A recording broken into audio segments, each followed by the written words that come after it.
નમસ્કાર મિત્રો, અમારી ઈપીટી ગુજરાતી ચેનલમાં તમારું સ્વાગત છે।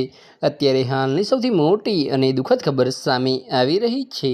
સાવરકુંડલા તાલુકાના નેસડી ગામ નજીક ગઈ રાત્રે સિંગતેલ ભરેલું કન્ટેનર પલટી ખાઈ ગયું હતું। આ કન્ટેનર જૂનાગઢની ગણેશ ઓઇલ મિલમાંથી પીપવાવ પોર્ટ તરફ જઈ રહ્યું હતું। સૂત્રોના જણાવ્યા અનુસાર રસ્તામાં પશુ આડું ઉતરતા ડ્રાઈવરે વાહન પરનો કાબુ ગુમાવ્યો હતો। તો આની વિગતવાર વાત કરવામાં આવે તો તમને જણાવી દઈએ મિત્રો કે જેના કારણે અકસ્માત થયો હતો। અકસ્માતને પગલે કન્ટેનરમાંથી સિંગતેલ લીક થવા લાગ્યું હતું। તો આની વિગતવાર વાત કરવામાં આવે તો કન્ટેનરને સીધું કરીને બાદમાં રાત્રે સાવરકુંડલા તાલુકાના પોલીસ મથક નજીક ઊભું રાખવામાં આવ્યું હતું। જો કે પોલીસ સ્ટેશનની સામે જ આસપાસના લોકો લીક થતું સિંગતેલ પોતાના વાસણમાં ભરીને લઈ ગયા હતા। તો બસ આજ માટે આટલું જ, ને મારી યુટ્યુબ ચેનલ પર નવા હોય તો લાઇક, શેર અને સબસ્ક્રાઈબ કરી દેજો। ધન્યવાદ।